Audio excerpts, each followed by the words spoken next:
Bé, doncs bona tarda a tots. En nom de la Fundació Sunyol i de la Fundació Glòria Soler, doncs donar-vos a tots la benvinguda i l'agraïment per haver vingut. De fet, des de que vam obrir l'exposició, la vam inaugurar, hem fet bastantes visites guiades a públic que ha anat venint, algunes activitats el dia inaugural, i tornem a agrair aquest viatge de 3 anys a l'Albert Putroin, artista visual, a la Rosa San Juan, gestora cultural, que van venir fa 3 anys a presentar-nos aquest projecte i que ens hi vam embarcar. Tampoc sabíem molt bé on aniríem i el resultat està sent molt positiu i també molt fidel als objectius que tenim a les dues fundacions, amb aquesta visió que va tenir el Josep Sunyol Soler d'art i filantropia en un sol projecte i del compromís que ell va tenir en vida amb un tema un tema cabdal i un repte per la societat contemporània com ha estat i és encara el VIH-Sida. Per tant, ha estat un regal als dos donar-vos l'agraïment i un agraïment encara més efusiu també a tothom que ha col·laborat en aquest projecte, que estan tots relacionats tant a l'inici de l'exposició com a la publicació, que a més avui ens fa molta il·lusió que la presentarem i després en parlarem. I per no deixar-me ningú, dir Supervivents, el col·lectiu Supervivents, que ha estat tan actiu, està sent tan actiu amb les visites que estan fent a la Fundació, que la Dona Bollos en Teoria, el Casal Lambda, Creació Positiva, Gais Positius, ONG Stop, Cira Estudi, el Joan Tallada, que va venir també, la doctora Teresa Puig, que avui no ha pogut venir amb nosaltres, el Daniel Potzamser, moltes gràcies, a la Júlia Calvo, doctora, moltes gràcies, i l'Agustín Marcos, que tampoc no ens ha pogut acompanyar, tot el grup Mortals, que també va participar d'aquest projecte meravellós, i també especialment avui, deixeu-me que ho faci, donar l'agraïment a la Raquel i al Miquel, perquè són els dissenyadors de la publicació, també de la imatge gràfica de l'exposició, que diguéssim, in extremis han treballat tot amb una velocitat absoluta, David, perquè tot arribés a temps. O sigui que donar-vos la benvinguda i donar-vos l'agraïment i passar la paraula al meu supercompany, el David Martrat.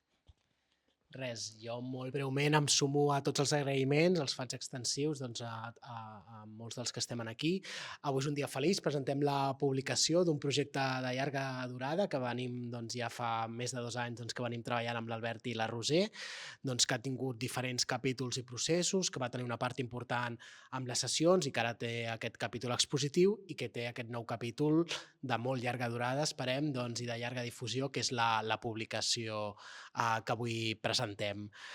També comentar-vos i avançar-vos que aquest projecte no acaba aquí, sinó que més enllà de tenir vida amb la publicació estem preparant futures itinerances d'aquesta exposició i futures sinergies que tindran fora d'aquí, com és el cas de la que estem treballant amb l'Hospital de Sant Boi a través del projecte de Torrents d'Art, en el qual estem plantejant una adaptació d'algunes de les obres del projecte Mortals Positius en els espais de l'Hospital de Sant Boi. I esperem que aquest sigui un model de futur per treballar i per poder seguir presentant aquest projecte, que per nosaltres també ens ha servit per posar en valor la col·lecció Sunyol Soler, moltes de les obres que es rodegen aquí, des de la mirada, des de noves mirades, des de noves lectures, com és la de l'àmbit sanitari, de l'àmbit de la investigació, de l'àmbit comunitari, i que creiem que totes aquestes mirades aporten, sumen i fan més rica una col·lecció que és el llegat del col·leccionista Josep Sunyol Soler, sense el qual no existiria aquest projecte. Així que, de nou, gràcies i benvinguts i benvingudes, i donem inici al que seran aquestes dues taules rodones. També comentar-vos que a la meitat hi haurà el moment de presentar la publicació i també farem una breu pausa per si algú vol fer algun cafè. Moltes gràcies. Seguim amb els agraïments. Moltíssimes gràcies a la Fundació Sunyol, a la Fundació Glòria Soler, però sobretot a l'acompanyament tant del Jaume Brunet com del David Martrat, que realment han sigut companys de viatge d'aquests 3 anys que és també per celebrar aquests projectes de llarga durada. No són habituals, menys en el camp de la creació comunitària, i crec que estem molt contents de poder haver arribat en aquest punt.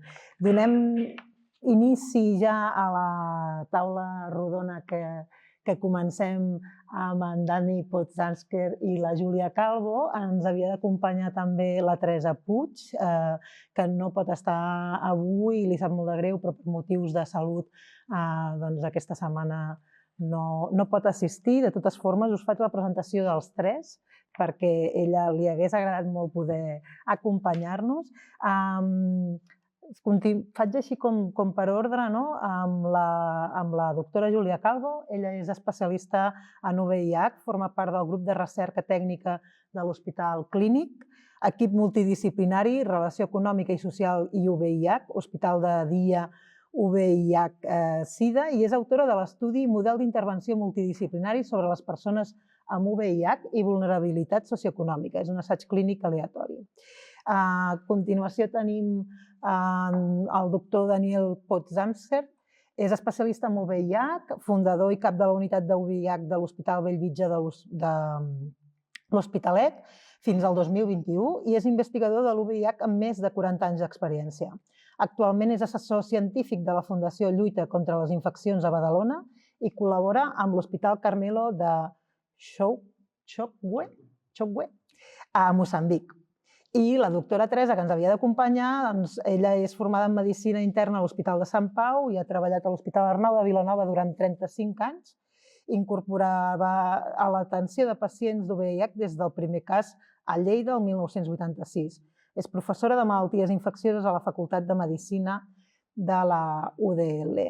Tots ells van formar part d'una investigació prèvia a començar aquest projecte i que podreu trobar les converses prèvies a donar inici a aquest projecte en la publicació que després presentarem. I de totes aquestes converses i de totes les sessions que vàrem fer amb ells, amb activistes i amb persones relacionades amb la malaltia, hem extret algunes de les preguntes que volem compartir amb vosaltres. I començarà l'Albert. Sí, farem un ping-pong aquí. Ens hem repartit les preguntes. Aviam si es farem un merder, però bueno. Volíem començar amb el Dani, perquè el Dani, com ha dit la Roser, estava al principi de tot, bàsicament, quan encara no se sabia què era aquest virus. I llavors el que volíem preguntar una mica és això, què va passar, com i per què et vas implicar en el tractament de pacients amb VIH i en la investigació, i què et va portar a dedicar-te al moment en què hi havia tant desconeixement i tanta por, perquè no se sabia què era això, no? Bueno, primer de tot, bona tarda. Gràcies per la invitació. Si no us fa res, us parlaré en castellà, perquè és més fàcil. Bueno, pues casi yo creo que fue un poco el destino, ¿no? Porque yo era residente en el año 1982. Era residente segundo año de medicina interna en el hospital de Bellvitge. Era la época que hubo una especie de epidemia de heroína, de heroinómanos. Yo estaba de guardia y apareció el primer caso, al menos que yo vi, de una infección de un heroinómano, una infección cardíaca y pulmonar, ¿no? Y me pareció tan espectacular el caso que en lugar de ingresarlo en las camas de enfermedades infecciosas, le ingresé en medicina interna en una cama mía.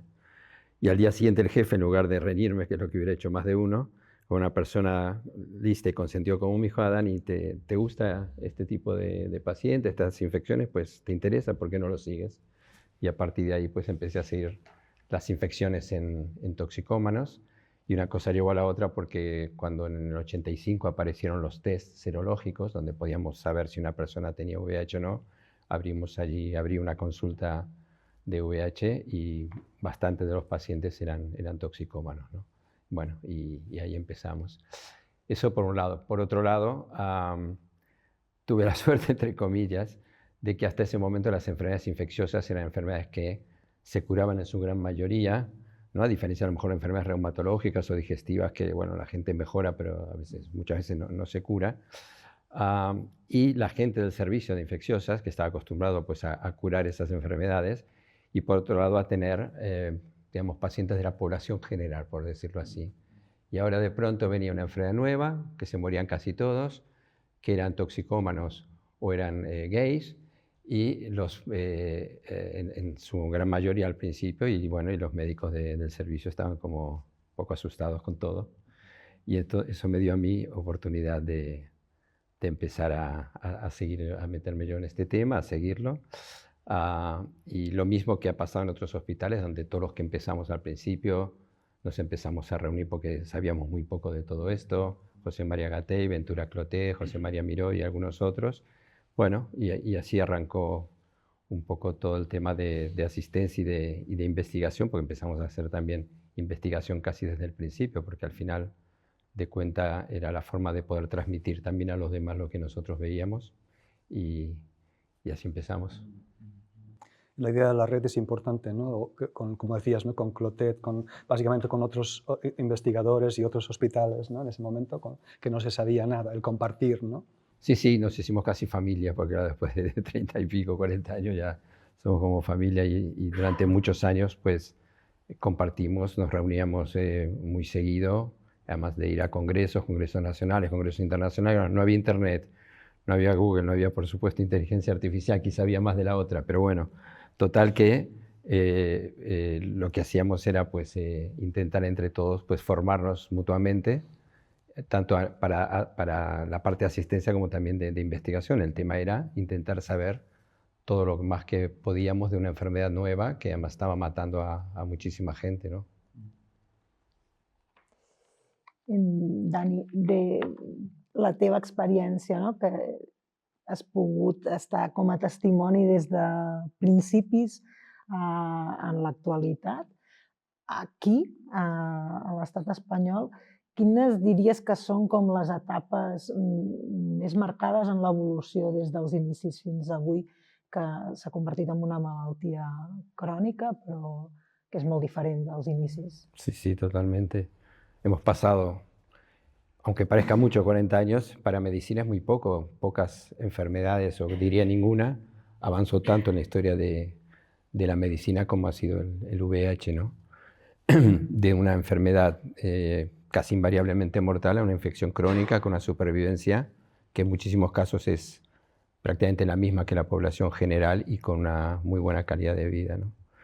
Bueno, por decir algunas etapas, pues quizás casi el primer hito, lo primero que pasó, que yo creo que mucha gente no lo sabe, es que antes de los antirretrovirales ya pudimos empezar a hacer algo por los pacientes, y era tratar las infecciones oportunistas, las infecciones de los pacientes con SIDA, y además prevenirlas, prevenir un primer episodio y prevenir que los pacientes no recayeran, ¿no?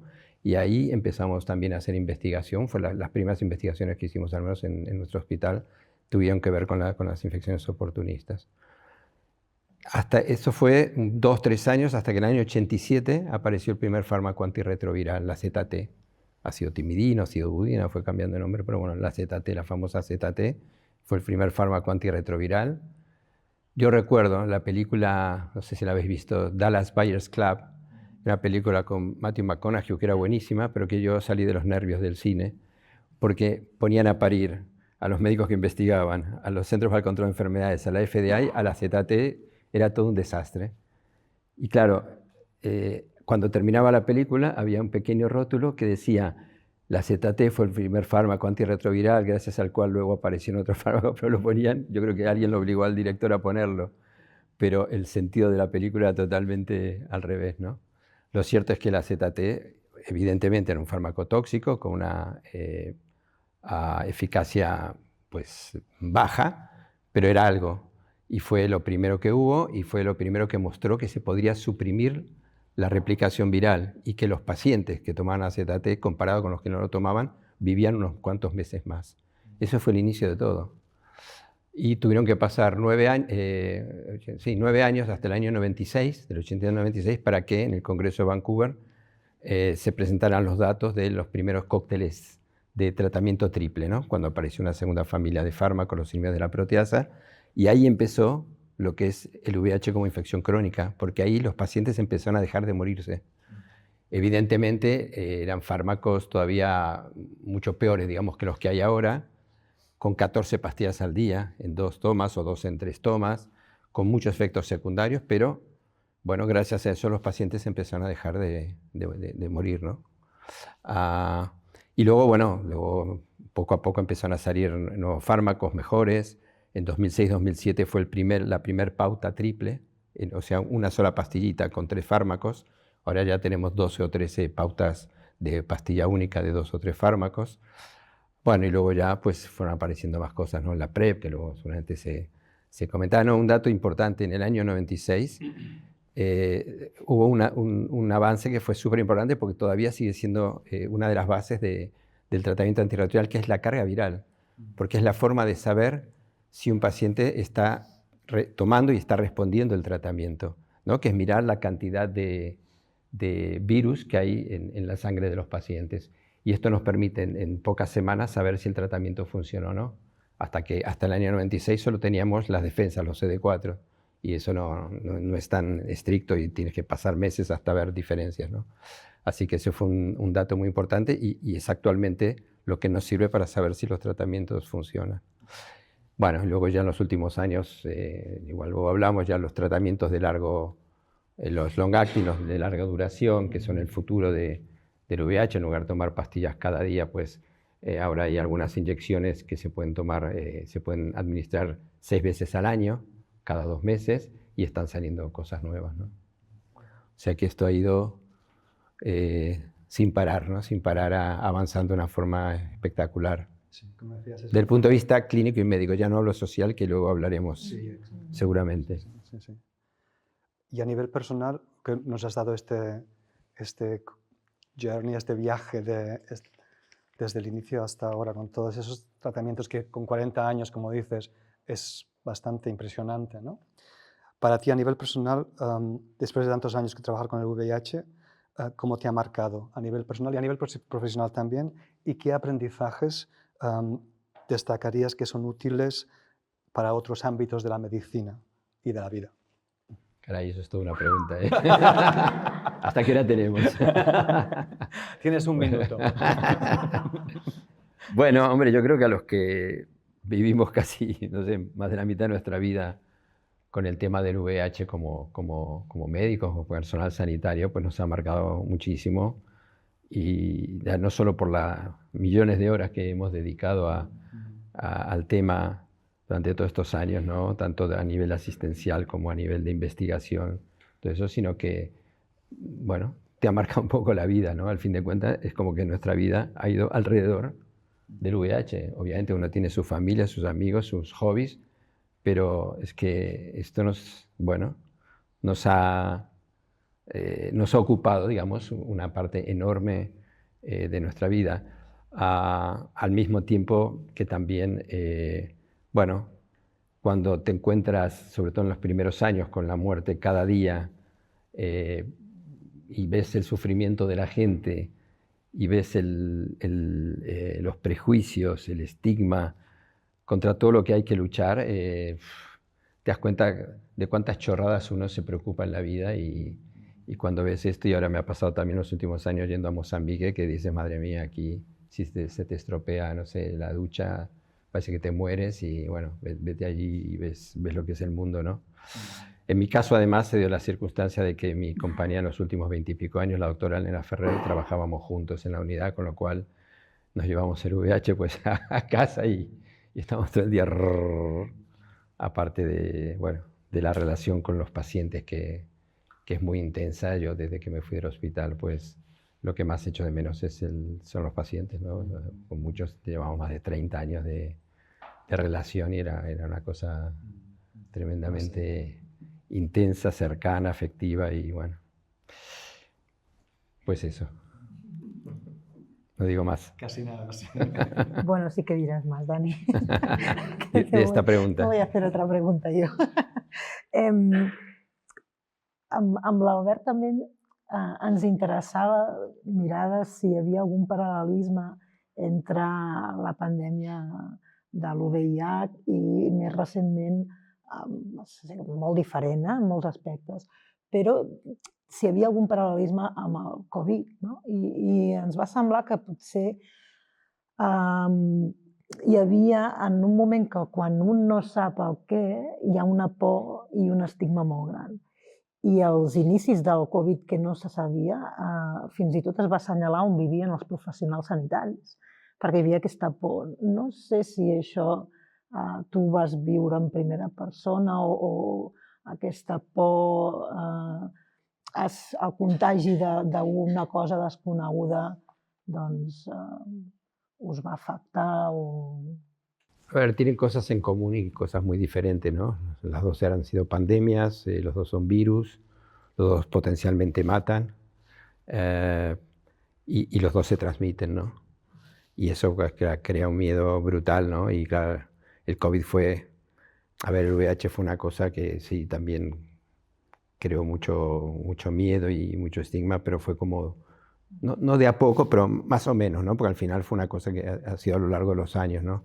En cambio el COVID vino de repente, ¿no? Millones de personas se enfermaban y sí, yo noté un poco ese miedo, noté un poco el paralelismo en el miedo sobre todo, ¿no? Incluso a nivel personal, ¿no? De que ¿no? Tenías una reunión familiar y cuidado que este igual tiene COVID, que no venga, ¿no? Y, bueno, es así, es verdad. Al fin de cuentas, era una enfermedad que sobre todo antes de las vacunas era muy grave y mató muchísima gente, ¿no? Lo que pasa es que hay una diferencia fundamental, que el COVID se transmite bueno, por vía respiratoria básicamente, y el VIH se transmite sobre todo en la actualidad, en los últimos, bueno, muchísimos años, por vía sexual, ¿no? Y ahí hay una diferencia en el estigma y en los prejuicios que no tiene que ver una cosa con la otra, ¿no? De hecho, todo el tema del estigma del VIH yo creo que es más amplio, no es solo del VIH, es de las enfermedades de transmisión sexual, ¿no? Porque uno puede ir al trabajo y decir que tuvo una gastritis, una gastroenteritis, una gripe, que se contagia y todo eso, pero no va a ir a decir que, bueno, estuve de baja porque tuve una sífilis secundaria, no sé qué, no lo va a decir, ¿no? O sea, no es solo un tema del VIH, el tema del estigma, yo creo que es de las infecciones de transmisión sexual, por todo lo que conlleva, que bueno, daría también para mucha charla, ¿no? La siguiente pregunta ya como que l'has contestat un poco, però potser per tornar a l'inici, no? Quins records o què t'ha quedat present de la qüestió de l'estigma tant a nivell entre professionals, amb els pacients i amb la societat en general, no? Què són les coses que com que et va marcar en aquell moment, no? Que eren...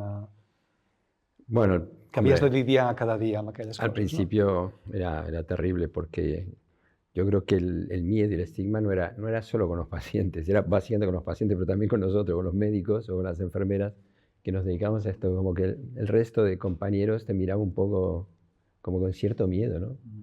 Y luego también los amigos, incluso fuera de los hospitales y todo eso, ¿no? Era una situación, todavía había dudas de los mecanismos de transmisión del VIH. Obviamente luego cuando había que operar a un paciente, bueno, era una lucha.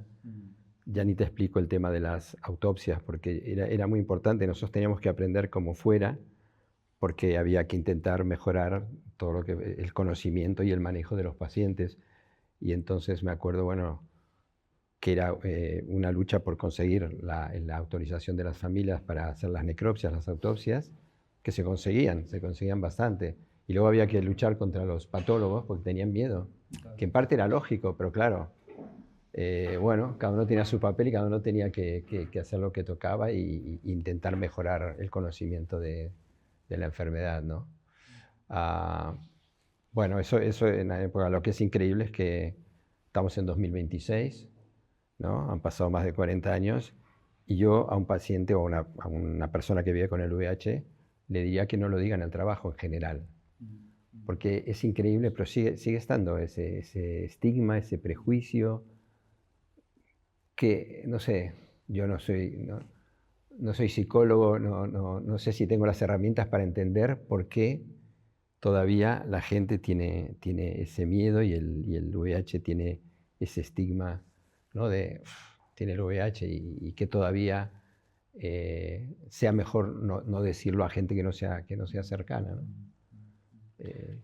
Com deies un poc antes, és que té a veure amb la qüestió també, potser, no? La qüestió de la sexualitat, no? Que també ho parlarem després ara amb la Júlia i també després amb la següent taula rodona, no? Aquesta idea de la sexualitat com un element pertorbador, en comptes d'un element que és part de la humanitat, no? del que ens fa humans.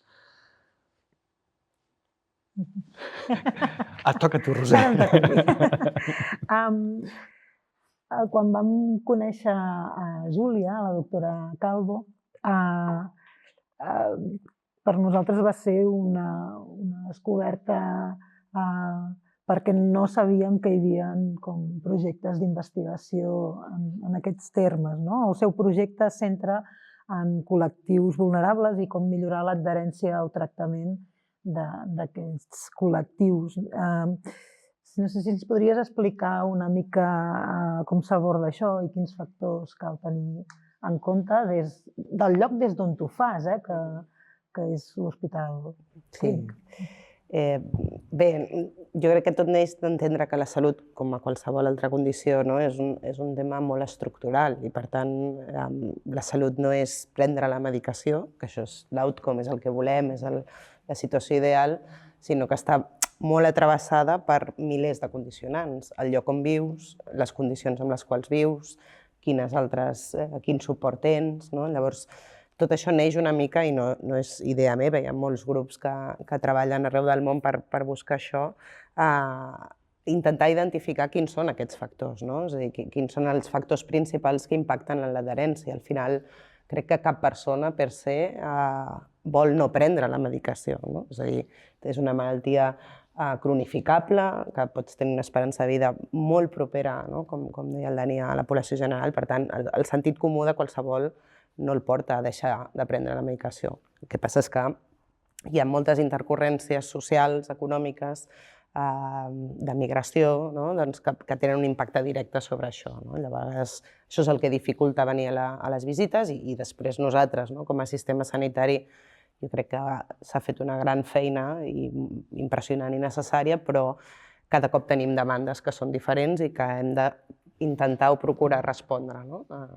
I neix una mica d'això, el projecte, neix de buscar maneres de repensar, d'entendre i de veure quines són les noves necessitats que generen. Potser ara començarem de puntetes a adentrar-nos en aquest espai de la qüestió de la sexualitat i tal. Ens podries potser posar una mica sobre la taula com funciona la PrEP i també una mica quin paper té en la prevenció de l'UVH i quins debats està generant dintre del col·lectiu sanitari.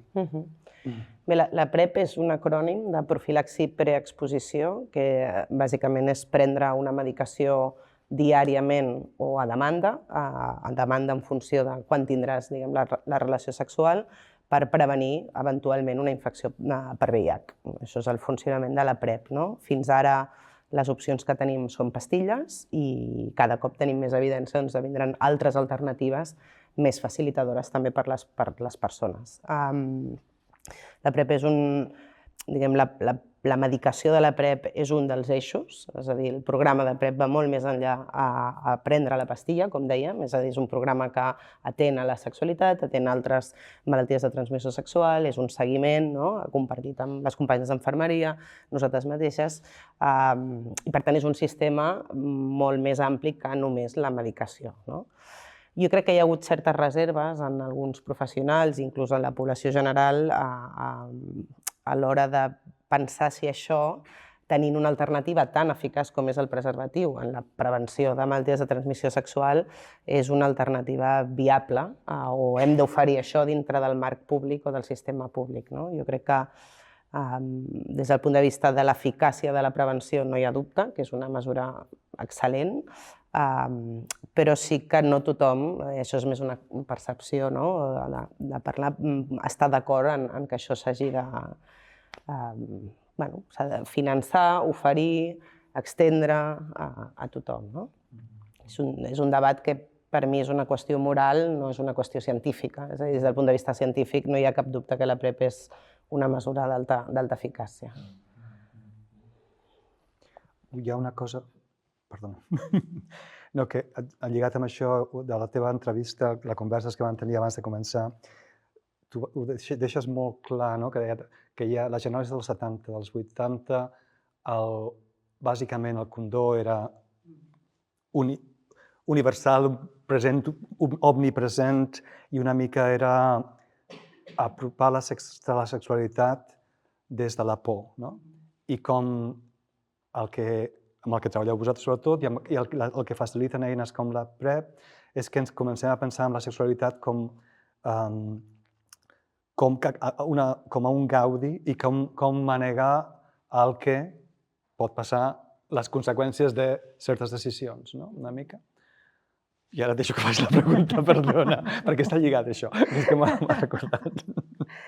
En les converses prèvies també ens va agradar moltíssim que deies que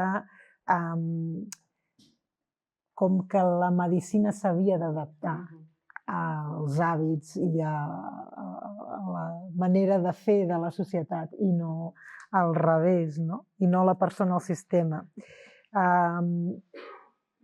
De fet, ja ho has explicat una mica, però com ha canviat l'enfocament de la prevenció, no? Que abans era tan sols el preservatiu. Aquestes altres estratègies,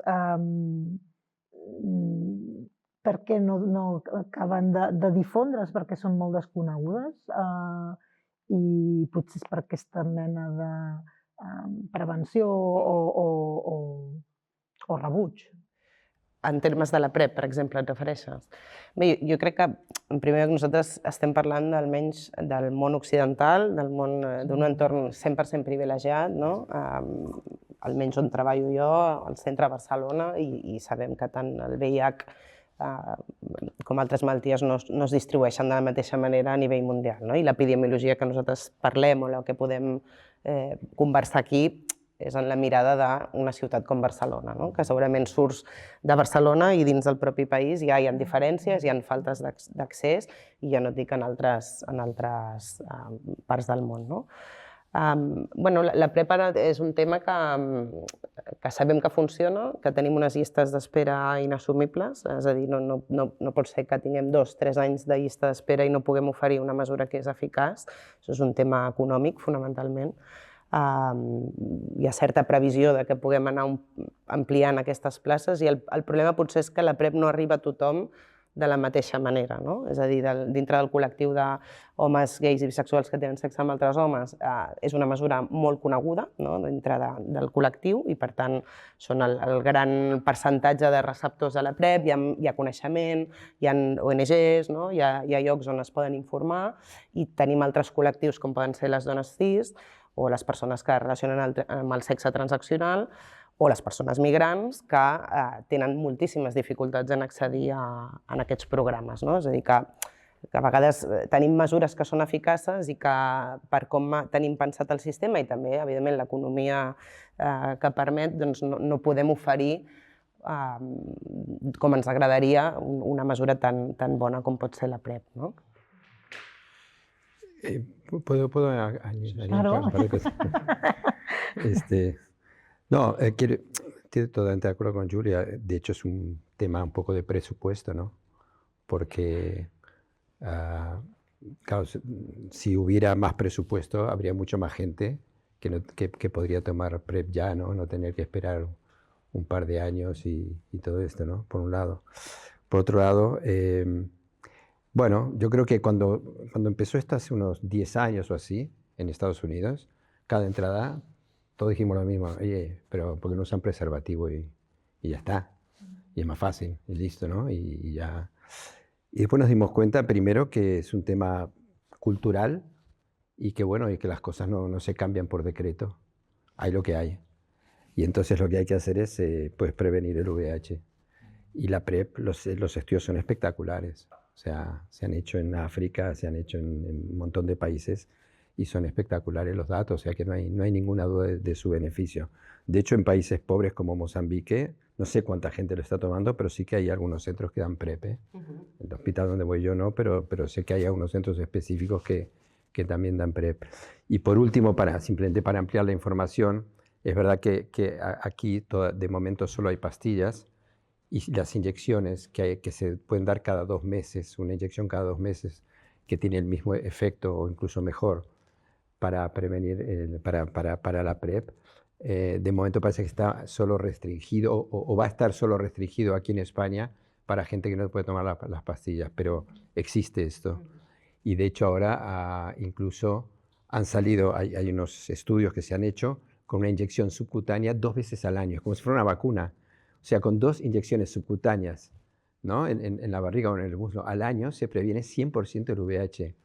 Y el laboratorio que lo fabrica, Gilead, pues parece que ha hecho un trato con PEPFAR y con otras organizaciones para que esto se pueda llevar a África, donde es quizás donde más imprescindible puede ser que se haga prevención de este tipo, ¿no? Yo creo que es algo súper interesante y que, bueno, está en camino, digamos.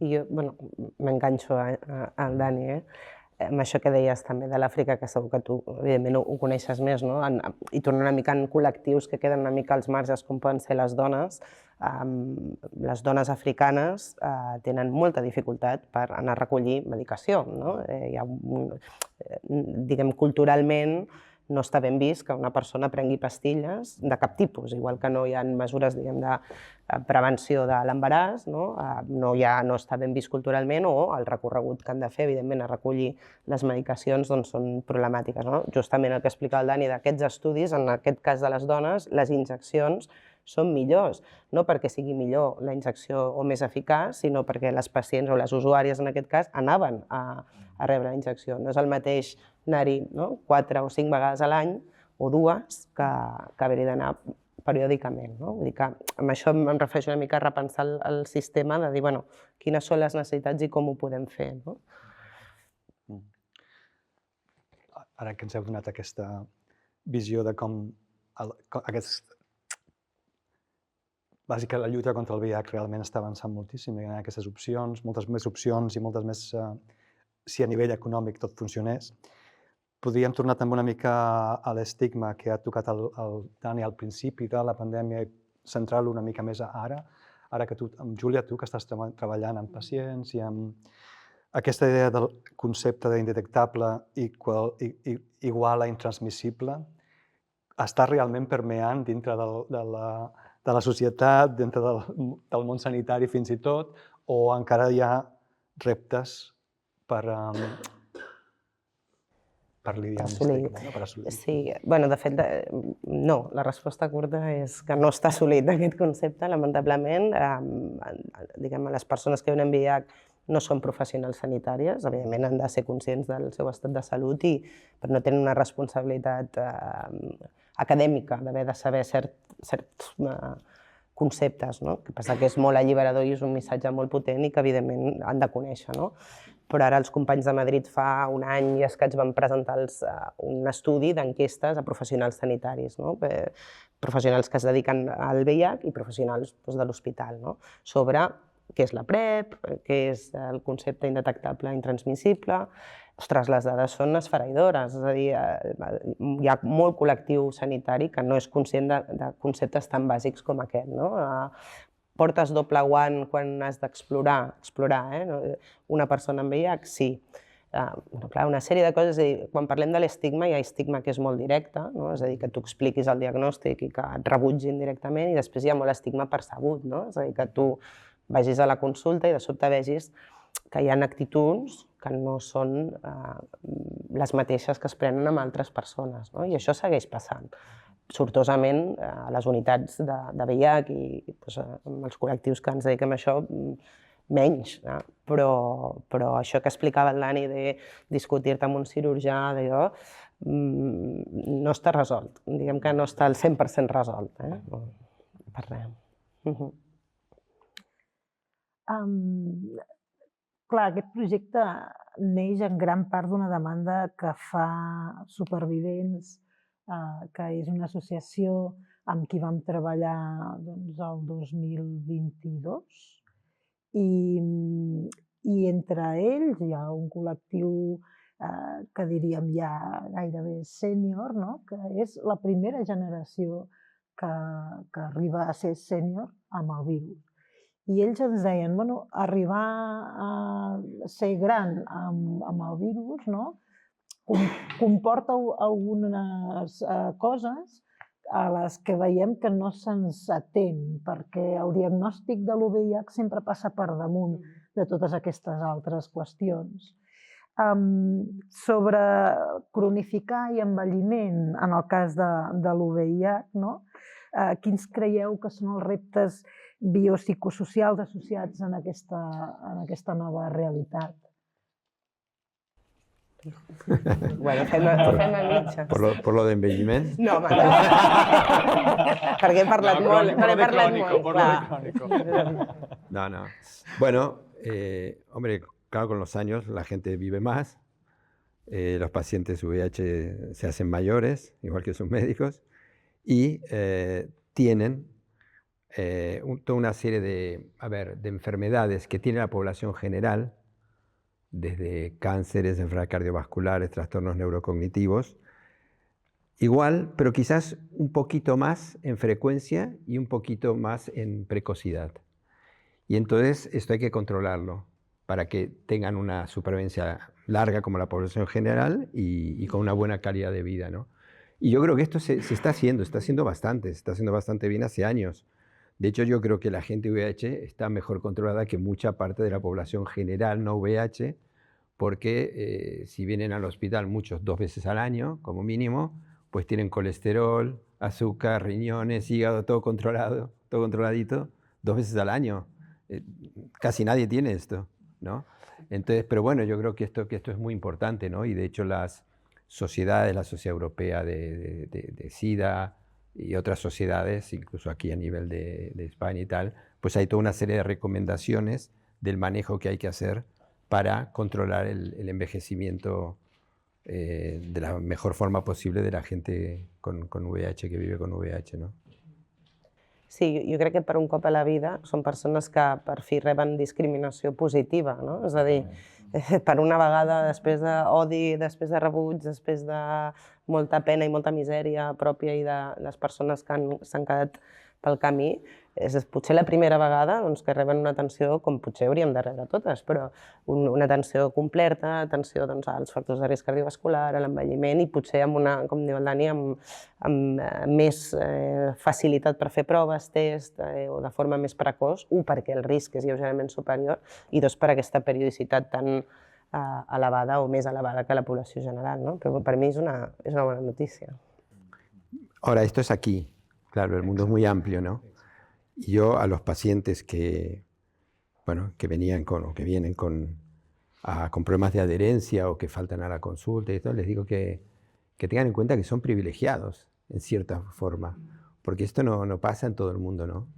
Ni en todo el mundo hay tratamientos antirretrovirales, todos los fármacos que hay aquí, ni los controles que se hacen aquí, ¿no? Yo creo que esto es muy importante, que todo el mundo sea consciente de esto, ¿no? Del esfuerzo que se hace para que la gente esté bien, que es lo que toca, por supuesto.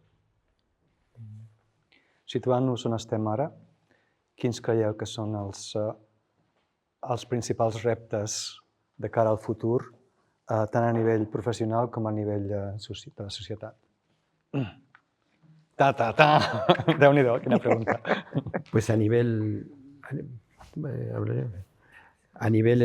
médico, pues claro, yo creo que el principal reto es la curación, ¿no? Porque, fíjate, gracias a los avances en el VIH, por ejemplo, enfermedades que matan muchísimo en el mundo, como la hepatitis C, se curan en 2 o 3 meses actualmente, porque han salido fármacos que de alguna forma han sido derivados un poco del aprendizaje de los antirretrovirales. Pero el VIH es un virus más listo, se esconde dentro del sistema inmunitario y curarlo es muy, muy, muy difícil. Y estos son los retos principales. Y si no se puede erradicar el virus de una persona infectada, al menos otra cosa que se está intentando es lo que se llama cura funcional, que es que el virus no se muere, pero está ahí escondidito, no hace daño, no se transmite y la persona, bueno, podría vivir toda la vida así y tal, ¿no? Y en ese sentido pues están ya hace años, ¿no? Evaluando, y no es fácil, evaluando estrategias combinadas de vacuna terapéutica, anticuerpos que se llaman neutralizantes, con antirretrovirales y con unos fármacos que cuando salieron hace unos años, me acuerdo en un congreso americano, dijimos, bueno, ya está, esto ya está listo, que era lo que se llama revertores de la latencia. La latencia quiere decir que el virus está dormido. Entonces, esos fármacos lo que hacen es como abrir la estructura donde está en el material genético el virus y como que lo saca de ahí, lo saca del escondite. Entonces dijimos, ya con los antirretrovirales y todo lo demás, pero no es tan fácil, tampoco así porque quedan células infectadas y bueno, y tampoco está, pero bueno, hay mucha gente, muchos grupos, tanto aquí a nivel nacional como internacional, que están estudiando en ese sentido. Yo creo que a nivel médico, o a nivel, sí, médico, esta es un poco por donde queremos ir, ¿no? Y a nivel social, pues, bueno, yo creo que la lucha contra el estigma, no sé si es algo que, supongo que, mira, al final, con el paso del tiempo, es verdad que las cosas no son ahora como eran, porque se sabe mucho más, al menos a nivel sanitario, a nivel del entorno de los pacientes, tanto familiares como de amistad y tal, ha cambiado bastante la cosa, ¿no? Al principio, bueno, era una catástrofe, pero todavía hay mucho por hacer. Entonces, claro, campañas publicitarias, no sé, como ya no es una noticia el VIH, pues prácticamente no existe. En lugar del póntelo, pónselo, a lo mejor ahora se podría hacer el I igual I, ¿no? El detectar igual intransmisible, ¿no?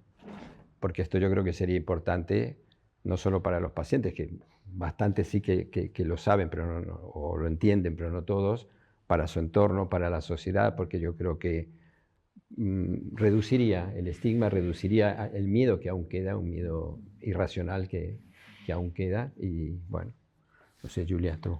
Bueno, jo crec que queda molta feina, jo crec que s'ha fet molt d'abans i potser el que és la part farmacològica és probablement la que ha patit un avanç més revolucionari i estem plantejant opcions que fa 40 anys doncs m'imagino que eren impensables, no? Que vagis 2 cops l'any i tinguis un tractament o 6 cops l'any i estiguis bé. Jo crec que tenim feina pendent amb el diagnòstic, és a dir, hi ha massa diagnòstic tardà, insisteixo, segueixo parlant del nostre entorn, en poblacions probablement que tenen una mala percepció del risc, no? I això també és l'altra cara de l'estigma, no? És a dir, hi ha hagut una població perseguida i dirigida perquè és on l'epidèmia en el seu moment va fer més estralls, no? Els homes que tenien sexe amb homes, els usuaris de drogues parenterals, no?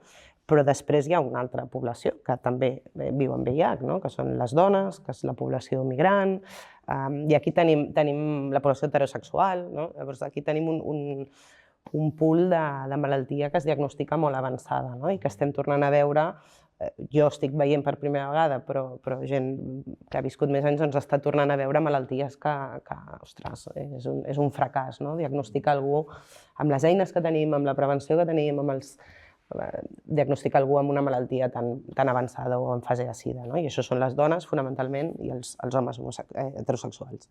Jo crec que en diagnòstic tenim feina per fer, no? Això és una cosa que fonamentalment es transmet sexualment i la sexualitat és una cosa que totes fem. I per tant, tots de més o menys mesura hauríem de fer una miqueta de cribatge. Jo crec que això també és un missatge que ha de calar, no? Que és igual si tens una, dues o tres parelles sexuals, però és una cosa que periòdicament hauríem de fer-nos un test i no passa res, no? I perdre aquesta por d'anar un dia al metge de capçalera i dir, escolta, mira, m'agradaria fer-me un cribatge, no? De sífilis, d'hepatitis, no? Jo crec que aquí tenim un tema pendent i després el que hem comentat, no? Tenim pendent teixir xarxes, potser, o seguir teixint xarxes amb l'hospitalari i l'extrahospitalari, no? Aquí hi ha un munt de companyes de moltíssimes ONGs, organitzacions, no? Jo crec que això també és fonamental, que continuem fent això, perquè nosaltres podem oferir tractaments fantàstics, però bueno, estan de tocar altres temes, no? I jo crec que aquesta feina fora de l'hospital és fonamental. Bé, ja veieu que és molt interessant parlar amb la Júlia i el Dani, és un privilegi perquè, a més, com que ens porten en moments del passat al present i quasi al futur, que es veu molt optimista en qüestions clíniques, no tan optimistes en altres qüestions. No sé si ens donaria temps per fer alguna pregunta, si us queda algun dubte, alguna qüestió o alguna inquietud que vulgueu compartir amb ells. També es quedaran aquí després, no? I la següent taula rodona, després de que fem la presentació, preneu cafè i pastetes, tocarà temes que també s'han tocat aquí i segurament ells també voldran participar des del públic. Així que també no us amoïneu si la pregunta sorgeix després, que la podem reprendre. Sí? Doncs donar-los moltes gràcies al Dani i a la Júlia i res. I només això, que això ha sigut...